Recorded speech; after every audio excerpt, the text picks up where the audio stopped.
Hey guys, what's going on? It's Alex from Fitment Industries, and today we're going to be talking to you about it's V, and then there's like a slash, and then it's like an angled smiley face, and then there's another angled smiley face, and then there's like a Q, but it's like a weird Q. Not entirely sure what it is, but I put it in Google Translate, and it came out to be like Watanabe. Today we're going to be talking about racing service Watanabe, brought to you by yours truly, Alex. That's me. Let's get right into it.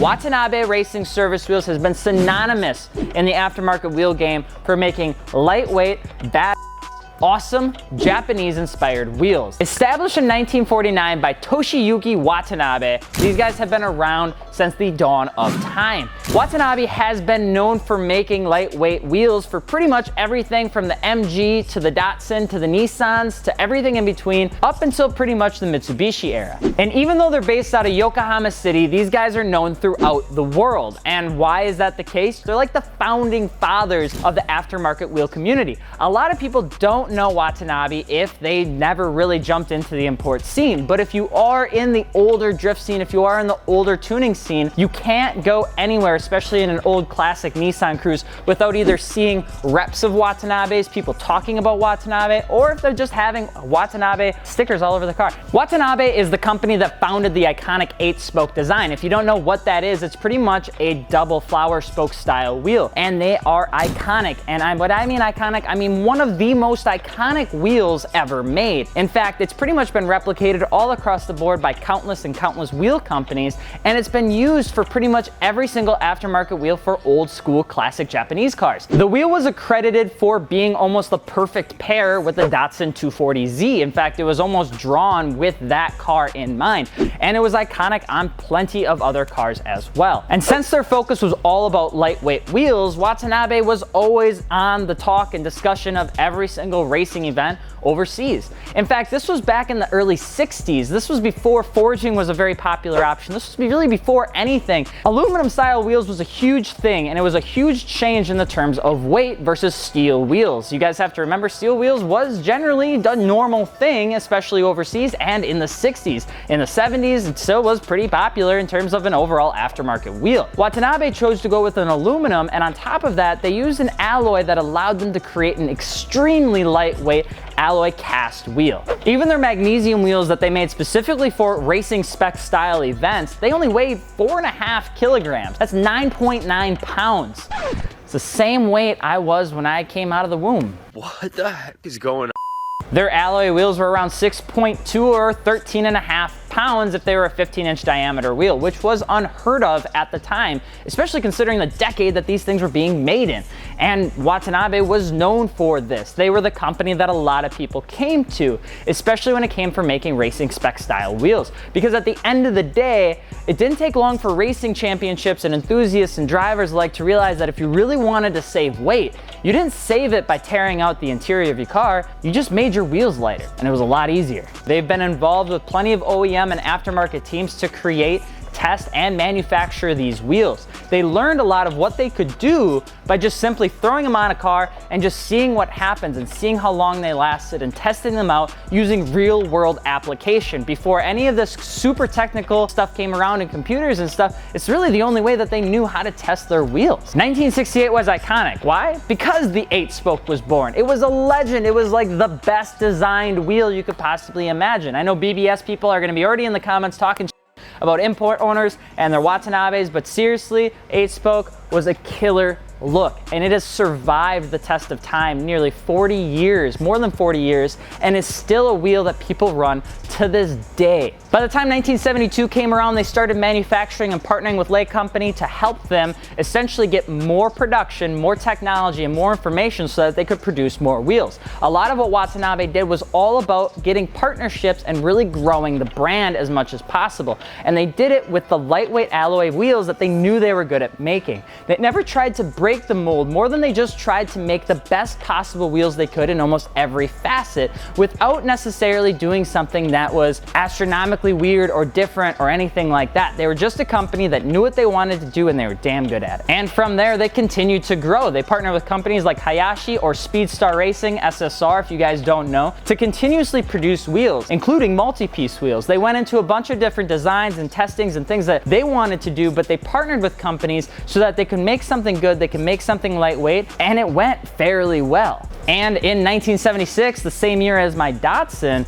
Watanabe introduced the 5S and the 4S. Did they introduce or get creative with any of their designs? Not really, no. And that's fine. Watanabe never really expanded on their designs too much. They did have a couple different designs, but beyond that, it was really just the iconic 8-spoke that they could never break away from, which is pretty much okay in my book because it's a gorgeous wheel. Did you guys know that I like this wheel? I don't know if you could tell, a little biased, but it's a damn good wheel. Nearly all of their wheels look identical. The RS8 is an 8-spoke with rivets. The R-Type is an 8-spoke with a big lip. Superlights, tiny 8-spoke.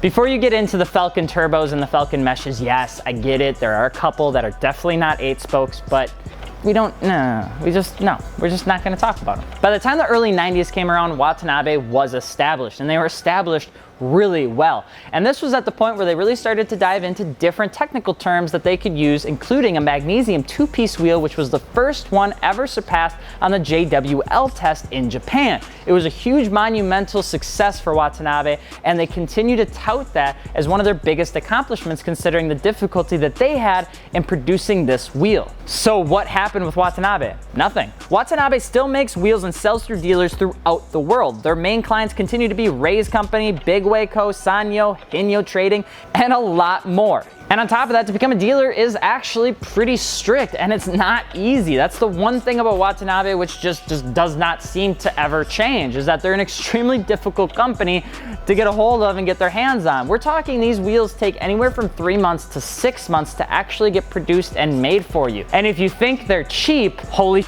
if you want a set of just lightweight cast Watanabe wheels, you're paying around $3,000 for these wheels. And I am not joking. Even used wheels can take a little bit between 2 and 3K, depending on what size you're getting. And these are not big wheels. These are very small wheels, usually 15 to 14s, all the way up to 16s, sometimes can cost upwards towards that $3,000 era. And that is a ton of money, especially considering what you can buy out on the market today. But you're not really buying Watanabe for the sake of superior quality or lightweightness or anything like that, even though they do a great job with that. You're buying them so that you can tell people that you own them.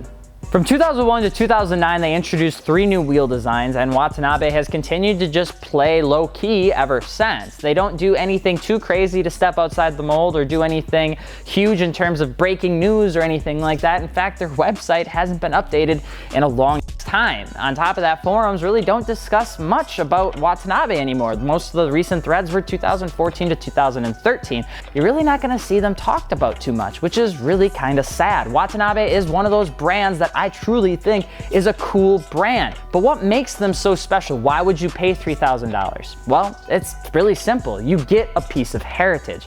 On top of that, Watanabes are all about weight savings. They're an excellent track wheel on top of the fact that they are a gorgeous looking wheel. They do an amazing job at being a function style wheel that doesn't look terrible. Their wheels have all been about unsprung weight, which if you guys didn't know, you have unsprung weight and you have sprung weight. Sprung weight is the weight above the car, while unsprung weight is the weight below the suspension components. And what they do is essentially every kilogram of unsprung weight is the equivalent of 50 kilograms of sprung weight. That's a ton, and I want you guys to understand just the gravity of how much that is. That means that you're getting a 15 times the amount of savings when you actually cut down things below your suspension than you do above your suspension. And that's what Watanabe specializes in, is minimizing that as much as humanly possible without sacrificing safety or quality. Watanabe is an awesomely cool company, and I love the brand. I am personally biased towards it because I owned a Datsun myself, and I will continue to be a Datsun enthusiast until I die, just the way that I am. But Watanabe's, they're just not gonna be in the public eye as a public company. That's not necessarily a bad thing. It's just something that I've seen personally with a lot of those older companies. They have a tendency to just kind of sit in the back and not really ever be in front of the public consumer unless it's through dealers. But I really just don't think that they're gonna last much longer. And here's why. If you're watching this, you're likely a car guy or gal that wants to build or is in the process of buying a car. And if I were to give you two options, option one is to buy the Watanabe cast wheels that could take you up to 6 months for $3,000. Would you do it? Or would you go spend that money on something else, something fresh, something new, something multi-piece, maybe something forged or rotary forged?